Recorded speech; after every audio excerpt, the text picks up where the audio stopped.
Band heavy metal Nancada Skid Row bisa dibilang adalah band yang terbentuk di tempat kelahiran band legendaris Bon Jovi, yaitu di kota New Jersey, USA pada tahun 1986. Dengan para personel awalnya seperti Rahel Bolan pada bass, Dave the Snake Sabo pada gitar, Scotty Hill pada gitar, Rob Efuso pada drum, dan Matt Fallon pada vokal. Yang dengan cepat sang vokalisnya ini langsung dipecat lantaran mungkin agak jelek kualitasnya pada lead vokalnya, atau dalam bahasa tegasnya itu digantikan oleh Sebastian Bach, tepatnya pada awal di tahun 1987.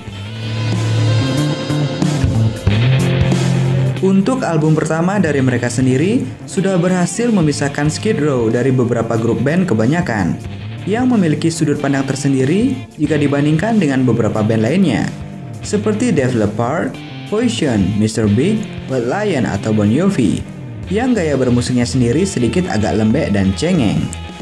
Akan berbeda pula jika dibandingkan dengan band Skid Row ini, yang masih seirama dengan band-band besar seperti halnya Guns N' Roses, Metallica, Megadeth, atau Pantera, yang gaya heavy metal di warna musiknya lebih mengedepankan suara raungan gitar ritmenya yang sangat kotor, dan mau memasukkan sedikit unsur warna musik punk rock di tahun 1970 sampai dengan 1980-an, yang gaya panggungnya sendiri agak sedikit brutal dengan sedikit bahasa sapaan konyolnya kepada para fans-fansnya lewat kata-kata kotor yang wajib untuk selalu bisa disampaikan.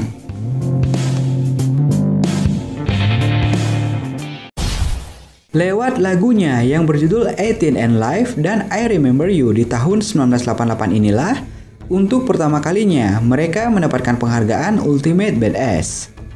Akan tetapi pada tahun 1991, lewat album kedua mereka yang berjudul Slave to the Grain, mereka akhirnya bisa sukses besar untuk memperkuat Skid Row sebagai salah satu the best rock and roll heavy metal, dengan menjadikan lagu Monkey Business dan Wasted Time sebagai citra pemberontakan mereka terhadap musik-musik yang bernuansakan cengeng, dan bisa sukses juga untuk mengadakan satu panggung dengan tur bersama band-band besar seperti Guns N' Roses, Pantera, dan Aerosmith, sambil mengeluarkan album cover berjudul Besides di tahun 1992 dengan mengcover ulang lagu dari band legendaris beraliran punk The Ramones yang berjudul Psychotherapy, dan juga lagunya Jimi Hendrix Little Wings.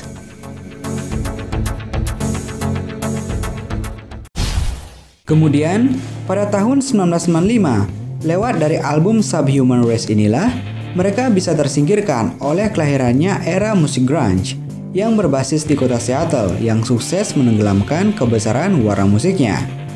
Dan sejarah ketiga band besar dari Metallica, Guns N' Roses, dan Skid Row pun sebelumnya sempat juga mereka mengadakan performing bareng for Rip Magazine di tahun 1990.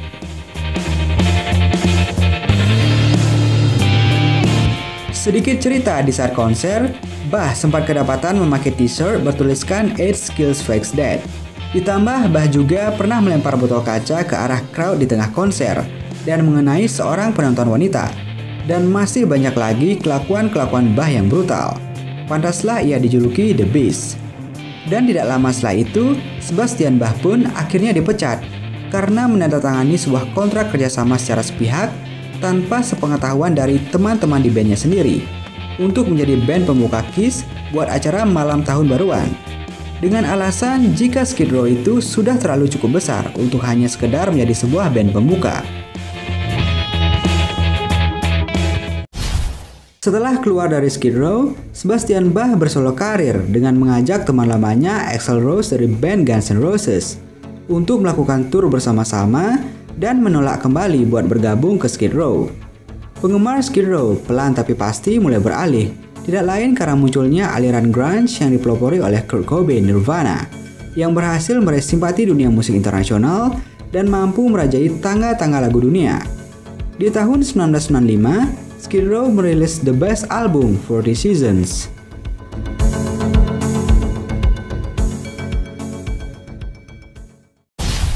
Dipecatnya Sebastian Bach dari Skid Row di tahun 1966 silam meninggalkan cerita kelam di tubuh band ini. Argumen di antara Bach dan Rahel Bolan tak tertahankan. Bahkan sampai saat ini keduanya masih bersitegang. Sementara itu, Di luar sana masih banyak fans yang menginginkan Bach kembali dengan Skid Row. Suatu romantisme yang jawabannya sudah jelas, tidak mungkin terjadi. Bach menyatakan dirinya tidak lagi ambil pusing soal perang argumen yang terjadi bertahun-tahun silam lamanya. Ia mau saja jika Skid Row bisa kembali ke formasi awal. Bach pun seolah-olah menyalahkan member Skid Row lain karena telah menyanyiakan kesempatan ini. Dan akhirnya, sebuah nuansa kelam pun terjadi. Nama Skid Row mulai tenggelam. Pertengahan dekade 2000, mereka merekrut Johnny Solinger, menggantikan Sebastian Bach, dan menjalani tur sebagai band pembuka Kiss. Di tahun 2003, mereka merilis Thick Skin, dan menyusul pada tahun 2006, Revolution per Minute. Semenjak itu nama Skid Row semakin tenggelam, keeksisan mereka pun mulai pudar.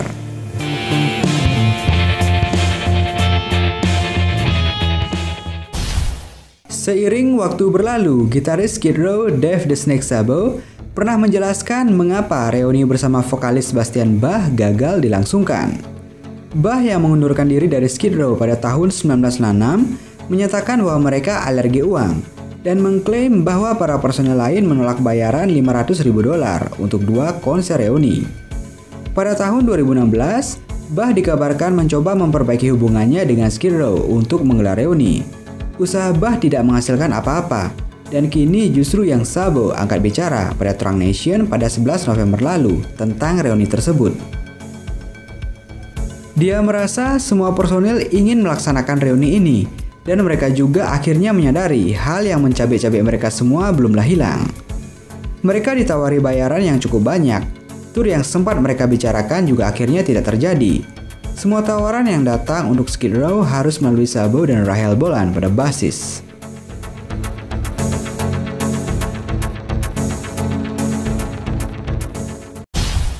Gitaris yang berusia lebih dari 50 tahun itu menyatakan, diskusi mengenai konser tersebut diakhiri dengan cekcok antara personel Skid Row. Walau demikian, Sabo bersikeras menolak anggapan bahwa reuni itu gagal karena uang. Walau demikian, Sabo tidak menutup kemungkinan kolaborasi antara Skid Row dan Bach. Keduanya sempat merilis 3 album yang merupakan 3 album pertama mereka, yaitu Skid Row tahun 1989, Slave to the Grind 1991, dan Subhuman Race tahun 1995.